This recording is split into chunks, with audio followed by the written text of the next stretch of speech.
दस्तावेजों का सिलसिलेवार खुलासा। 18वां खुलासा। डाक दस्तावेज। चैनल को सब्सक्राइब करें और बेल आइकन पर क्लिक करें और बेल में से ऑल वाला ऑप्शन चुनें और अपने मोबाइल की नोटिफिकेशन सेटिंग को ऑन रखें। हमारी वीडियो को लाइक और कमेंट ज़रूर करें। साथियों, यूट्यूब चैनल सब्सक्राइब करने के बाद भी हो सकता है कि आपको नोटिफिकेशन ना मिले, तो नोटिफिकेशन का इंतज़ार ना करें, बल्कि चैनल पर आकर जानकारी लेने की कोशिश करें। देशवासियों, आदाब, सलाम, नमस्कार। मैं इस्माइल बाटलीवाला एक बार फिर आपका स्वागत करता हूं दस्तावेजों का सिलसिलेवार खुलासा के 18वें एपिसोड में। आज हम बात करेंगे एक ऐसे संस्था की जो देश के हर कोने तक अपनी सेवाएं पहुंचाती हैं। भारत का डाक विभाग यानी इंडिया पोस्ट। ये सिर्फ चिट्ठियां पहुंचाने तक सीमित नहीं है, बल्कि ये वित्तीय सेवाओं, बीमा, बैंकिंग, आधार अपडेट, पेंशन वितरण और सरकारी योजनाओं से लेकर कई हर क्षेत्र में सक्रिय है। डाक विभाग की सेवाएं भारत सरकार के संचार मंत्रालय के अधीन होती है और इसके द्वारा जारी दस्तावेज की कानूनी मान्यता होती है। आज हम समझेंगे डाक विभाग क्या क्या सेवाएं देता है, इसके दस्तावेज कहाँ कहाँ काम आते हैं और सबसे ज़रूरी बात यह है कि क्या ये दस्तावेज नागरिकता साबित करते हैं। तो चलिए शुरू करते हैं आज का 18वां खुलासा, इंडिया पोस्ट की सेवाएं और दस्तावेजों की सच्चाई। भारत का डाक विभाग इंडिया पोस्टल डिपार्टमेंट देश के सबसे पुरानी और बड़ी सेवा प्रणाली है। ये सिर्फ चिट्ठी पहुंचाने तक सीमित नहीं है, बल्कि कई तरह के सरकारी व वित्तीय सेवाएं भी देता है। इसके मुख्य काम इस प्रकार हैं: डाक सेवाएं, मेल सर्विस, चिट्ठियां, parcel, registry, speed post, express parcel की डिलीवरी, सरकारी और कानूनी दस्तावेजों का सुरक्षित आदान प्रदान, ट्रैकिंग सुविधा, वित्तीय सेवाएं,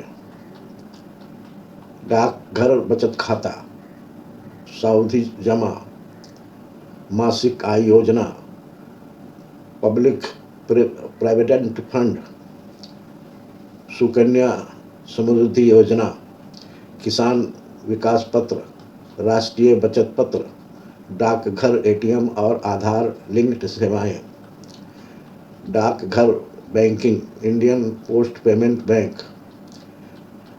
digital banking, mobile banking, QR अधिकार लेने देने, आधार आधारित भुगतान सेवा, पार्सल और लॉजिस्टिक सेवाएं, ई कॉमर्स डिलीवरी, अधिक सामान, बिजनेस पार्सल और लॉजिस्टिक पोस्ट, कोल्ड चेन और भारी माल की ढुलाई, सरकारी सेवाएं, आधार कार्ड अपडेशन और नामांकन, पासपोर्ट सेवा केंद्र कुछ डाकघरों में, मतदाता पंजीकरण और वोटर आईडी कार्ड सुविधा, पेंशन वितरण, पेंशन, विधवा पेंशन आदि, महात्मा गांधी राष्ट्रीय ग्रामीण रोजगार गारंटी योजना, बीमा सेवाएं, डाक जीवन बीमा, ग्रामीण डाक जीवन बीमा और अन्य काम, स्टाम्प और टिकट बिक्री,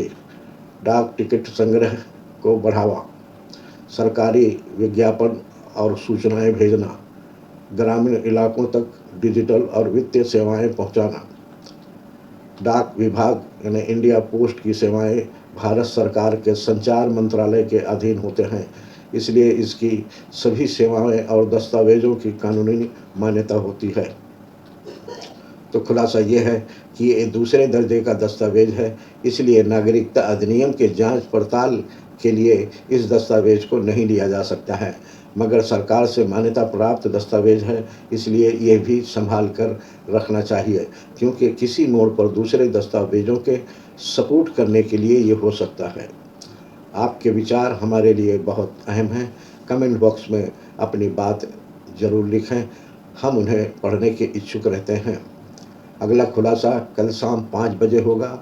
अगर आप चाहते हैं कि ये जानकारी देश के हर कोने तक पहुँचे, तो आपसे एक विनती है कि इस वीडियो को लाइक करें ताकि ये ज़्यादा से ज़्यादा लोगों तक पहुँचे। हमारे चैनल को सब्सक्राइब करें ताकि हर अगली कड़ी आप तक समय पर पहुँचे। और सबसे ज़रूरी बात यह है कि इस जानकारी को शेयर करें अपने दोस्तों, रिश्तेदारों और पड़ोसियों तक। तो देशवासियों, आज हमने जाना कि भारत का डाक विभाग एक बहुआयामी सेवा प्रणाली है जो देश के हर नागरिक तक सरकारी और वित्तीय सेवाएं पहुंचाने का काम करता है। इसका दस्तावेज कानूनी रूप से मान्य होते हैं और कई जगहों पर काम आते हैं, मगर ये तीसरे दर्जे का दस्तावेज है, इसलिए नागरिकता अधिनियम के तहत जांच पड़ताल के लिए इसे स्वीकार नहीं किया जाता है। फिर भी ये सरकार से मान्यता प्राप्त दस्तावेज है और किसी मोड़ पर दूसरे परमाणु को समर्थन देने के लिए काम आ सकता है, इसलिए इसे संभाल कर रखना जरूरी है। जैसा कहा गया है कि सेवा से जुड़ाव होता है, लेकिन नागरिकता के लिए सबूत जरूरी होता है। कल फिर मिलेंगे शाम 5 बजे एक नया दस्तावेज के खुलासे के साथ। तब तक आप सोचिए, समझिए, जानकारी को ज़्यादा से ज़्यादा लोगों तक पहुँचाएँ। दस्तावेजों का सिलसिलेवार खुलासा जारी रहेगा। जय हिंद।